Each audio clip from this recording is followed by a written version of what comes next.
Merci. Moi, je crois que tout le monde a compris que les réponses à cette question, après l'exposé de M. Louali et de Mme la Présidente, je crois que tout le monde est convaincu et a compris pourquoi il fallait investir au Maroc et dans cette région. Permettez-moi d'abord de réitérer mes remerciements pour M. Louali, Mme la Présidente de la région, M. le Directeur général de l'Agence de promotion et de développement social et économique de nos chères provinces du Sud. Merci pour ces 2 jours, des jours pleins de générosité, ou pour ceux qui ne la connaissaient pas encore, cette belle région, d'avoir pris connaissance de sa richesse culturelle, de sa culture libérale, de sa forte culture de commerce. Et c'est un des premiers critères pour un investisseur qui veut investir de manière responsable, dans la durée et de manière équitable. C'est d'abord connaître cette population, connaître cette région, et c'est quelque chose de fantastique. Ce que nous avez offert, le cadeau que nous avons offert est juste exceptionnel. Merci beaucoup. Merci beaucoup. Alors pourquoi le Maroc? Bon, c'est Hafedé, il faut que tu répondes. Bon, il y a une vision royale à laquelle Serha Fédé, avec Madame la ministre Ben Khadra, en 2008, et qui a été déclinée donc par Sa Majesté, donc a dressé un cadre très clair. Beaucoup de nos partenaires européens ont considéré cette vision comme naïve, voire utopique. Eh ben, on est à 4100 mégawatts, donc on est à peu près à 40% de capacité installée. Des grands projets structurants. Donc on a une vision qui n'est pas une vision opportunistique, où il y a de l'authenticité, il y a de la conviction, et c'est la première raison, et on est toujours dans cette ligne directrice, hein, donc depuis 2008, ça c'est quelque chose de fondamental. Ensuite, on a un pays qui a une culture libérale, et ça c'est fondamental. C'est fondamental. Nous avons une culture libérale.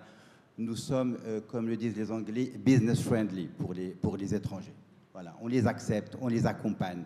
Et ça, c'est quelque chose d'authentique et de fondamental qui est important.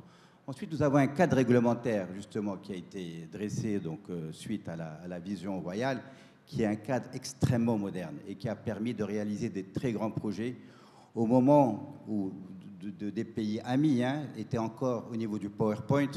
Nous étions en train de réaliser le plus grand complexe centre solaire au monde qui aujourd'hui est en opération, sans compter les très gros projets, voilà, de 850 mégawatts et j'en passe. Donc, on a réalisé des grands projets structurants, complexes, et ça, c'est fondamental. Donc, ça, c'est pour le Maroc. Pour la région, la première des choses, et encore une fois, c'est fondamental, c'est l'acceptabilité de la population. Voilà, l'acceptabilité de la population. Merci, Madame la Présidente. Voilà, aujourd'hui, on sait que les projets de nos clients sont inscrits dans une vision régionale claire, ambitieuse, voilà, dans laquelle le développement de gros projets d'énergie renouvelable ont toute leur place. Et ça, c'est fondamental, d'être intégré dans une vision qui est claire. Merci, Monsieur Louali, pour votre support. Dès le premier jour où nos clients sont venus, nous avons fait l'objet d'un support, d'un accompagnement fort, transparent, authentique, et sur des projets complexes de cette nature dans la durée. C'est quelque chose qui est pas fondamental, qui est nécessaire. Merci encore, Monsieur Louali. Merci le CRI. Merci aussi aux différents membres du gouvernement, l'AMDI, les différents membres du gouvernement qui ont vraiment porté ce projet et qui accompagnent ces projets. Et ça, c'est quelque chose de fondamental. Donc, l'acceptabilité de la population est fondamentale. Être inscrit dans un cadre régional, c'est fondamental. Ensuite, bon, je ne pourrais pas mieux parler que des ressources naturelles d'exception que M. Badr et Ken, donc il en a parlé avec beaucoup d'éloquence et avec des chiffres avérés. Donc on a des ressources naturelles qui sont... Guilmim dispose de ressources naturelles exceptionnelles. Madame la Présidente a fait référence à de la disponibilité de foncier. Donc effectivement, cette région dispose de fonciers qui peuvent accueillir ces grands projets structurants. Projets qui ne seront pas en compétition avec d'autres activités, bien au contraire, Et ça, c'est quelque chose qu'il faut qu'on comprenne. Entre deux éoliennes qui sont espacées de 1 voire plusieurs kilomètres, on peut faire de l'agriculture, on peut faire de l'élevage, on peut recréer des activités industrielles, nous pouvons développer des activités minières. Donc ces projets énergétiques ne vont pas concurrencer les autres activités, mais vont au contraire être catalyseurs pour pouvoir développer d'autres activités, encore une fois agricoles, minières, industrielles, et ça c'est quelque chose d'important. Donc cette disponibilité de terrain qui a même de porter ces projets sans concurrencer les autres activités. Donc ça, ce sont des points qui sont fondamentaux. Je ne sais pas si... il faut aussi parler un peu de chiffres. Aujourd'hui, les ressources naturelles de Guelmim permettraient de produire le kilowattheure vert non intermittent, c'est-à-dire qui peut être programmé et planifié dans le réseau, les plus compétitifs au monde. Voilà. Donc aujourd'hui, on a tous les ingrédients pour accueillir le développement de grands projets structurants au niveau national, au niveau régional et au niveau local des populations. Voilà. Donc ça, c'est pour répondre au pourquoi. Maintenant, il ne faut pas... ce sont des projets complexes. Monsieur le ministre Mzour a dit qu'on changeait d'échelle. Effectivement. Les grands projets avant, c'était des projets en milliards de dirhams. Là, on parle de projets en centaines de milliards de dirhams. Voilà. Ce sont des projets qui requièrent des infrastructures qui sont très lourdes, qui requièrent des investissements qui sont lourds. Ce sont des investissements en centaines de milliards de dirhams. Donc, il est fondamental qu'il y ait un alignement d'intérêts entre les autorités publiques, les différents développeurs, qu'il y ait des mutualisations au maximum de ce qui peut être mutualisé, tout simplement pour avoir comme objectif d'avoir le kilowattheure le plus compétitif et qui puisse être utilisé soit sur le plan local, soit à l'international. Donc, ce sont des projets qui requièrent des infrastructures importantes et donc qui requièrent une réelle discipline, un parfait alignement entre les différents acteurs, les différents développeurs pour pouvoir arriver rapidement sur le marché avec du kilowattheure ou de l'hydrogène vert ou de l'ammoniac vert compétitif. Maintenant, quel est l'impact sur le pays et sur les populations? Et je pense que c'est la question la plus importante. Madame, la première des choses, c'est l'électricité. Quand on a de l'énergie qui, de surplus, est verte et compétitive, ça permet de créer des activités.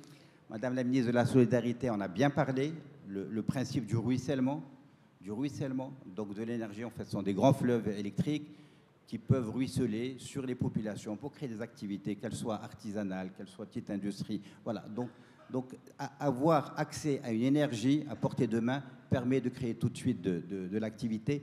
Et ça, c'est quelque chose qui me paraît fondamental. Ensuite, l'eau. Ces projets, comme ça a été dit dans la journée, vont nécessiter de la désalination. Nos amis développeurs, investisseurs, ils peuvent en laisser une partie à la population pour des utilisations agricoles pour la population et autres, et pour faire revivre aussi des activités agricoles. Donc, la mise à disposition de l'eau est quelque chose qui est aussi important. Voilà. Troisième chose, Monsieur le ministre Mzour aussi a parlé du local content, et c'est quelque chose qui est fondamental. De toutes les manières, ils n'auront pas le choix. Aujourd'hui, on peut fabriquer des pales, même à Tanger, c'est compliqué, on ne pourrait pas les fabriquer en Allemagne ou en Chine. Il faudra les fabriquer à Guelmim ou à côté, mais il faudra les fabriquer à côté des projets.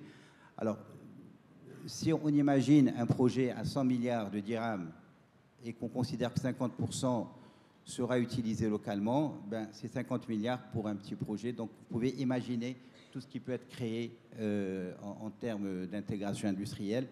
Et il faudra probablement capitaliser sur ce qui a été fait dans les grands projets, que ce soit 850 ou Solaire WZ, pour qu'on développe des activités qui soient durables, qui puissent être exportables par la suite, Donc la partie compétitivité, export et autres est fondamentale.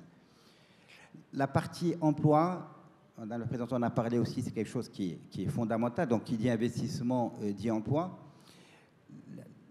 La bonne nouvelle, c'est qu'on est sur des nouveaux métiers. Sur des nouveaux métiers et les besoins seront immenses. Que ce soit au niveau du maçon, du petit électricien, du petit chaudronnier, jusqu'aux grands ingénieurs et aux dirigeants. Donc on parle de dizaines de milliers d'emplois. Nous avons la chance aussi au Maroc d'avoir des organismes d'accompagnement, de formation professionnelle, d'un APEC et autres. Il faudra des universités. Donc, et ces projets vont se faire dans le temps. Ils vont se faire dans les dizaines d'années à venir, ils vont se développer.